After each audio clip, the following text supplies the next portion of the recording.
Good morning, good afternoon, good evening, and welcome to this tutorial on how to put together Moza's desk clamp.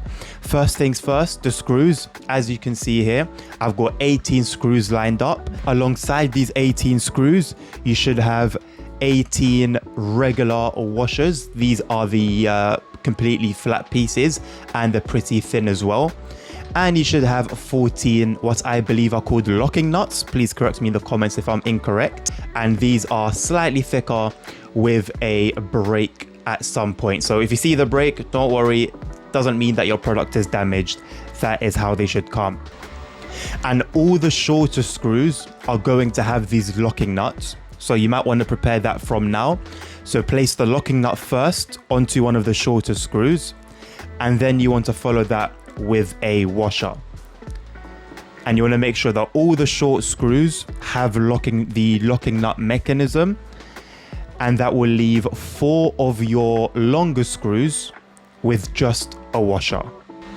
Of course, the washer goes onto all of the screws. So we'll put the screws aside for now and start on what I call the adjustment piece, which has the curve upon which the Moza base will tilt, and we will be connecting those to these L-shaped bits as well. So in terms of where here the adjustment bit goes, is completely up to you, and I believe it would depend on either your height or your desk width, so it might be something that you need to play with. But first things first, we'll set up the left side of the clamp.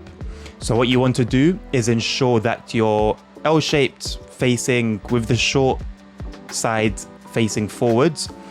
Get your adjustment piece, make it so that it goes on this way, so that you've got the adjustment piece facing what I will call inwards.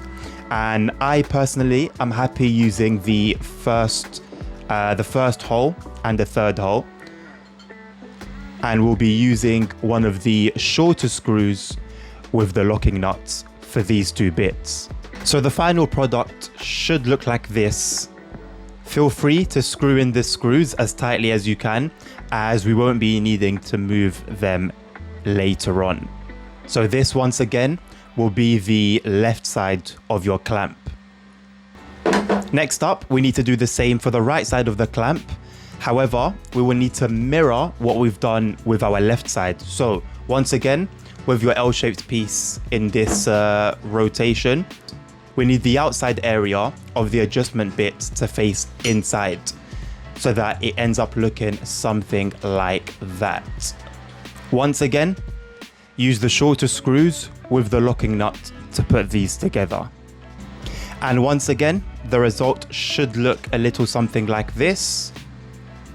Once again, this will be for our right side of the clamp. And as per the first one, feel free to make sure that these screws are as tight as they can, as we won't be needing to move this piece at all. So with those 2 bits done, we will now bring our actual clamps into play. So we'll start off with the left side once again. So that will be this piece. Ensure that the clamp will fit as such, so quite snugly, so that the final product should look like this.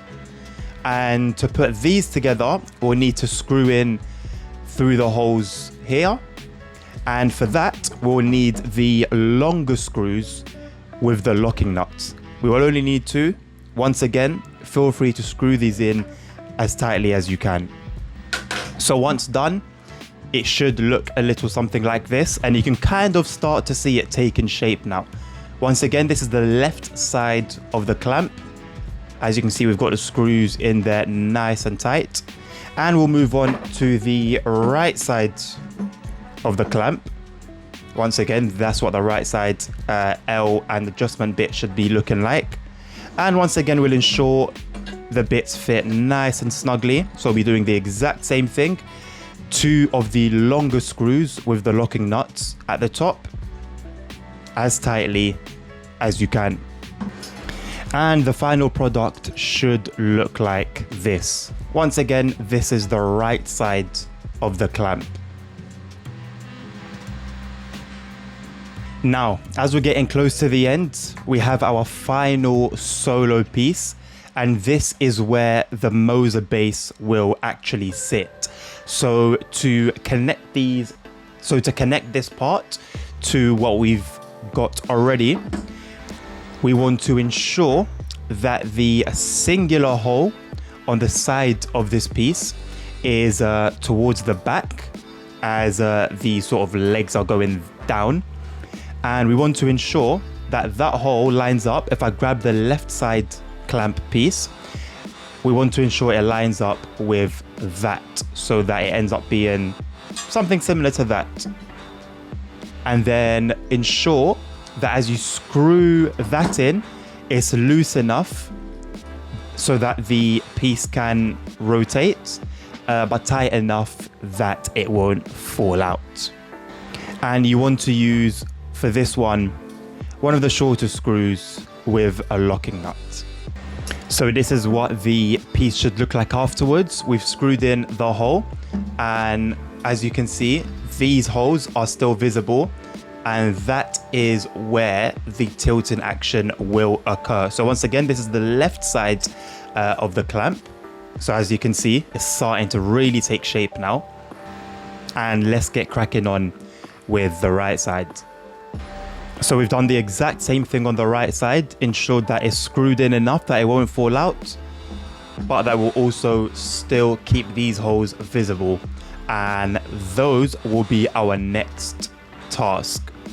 So for the 2 holes that we'll be inserting in the tilting piece, we're going to use 2 of the shorter screws, and ensure that these screws are screwed in, once again, tight enough so that they'll stay in, but loose enough that the mechanism can still tilt.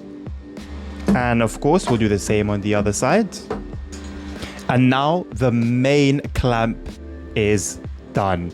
All that's left now is to connect the base. Now, as you can see, I've already attached my base to the clamp. Now, the way to do this is the Moza base. Now, this does depend on your base. Personally, I've got an R5 base where the holes to connect the clamp to the base are on the bottom of the base itself. So you need to flip the base upside down. There you'll find the holes. Line them up with the holes on the clamp.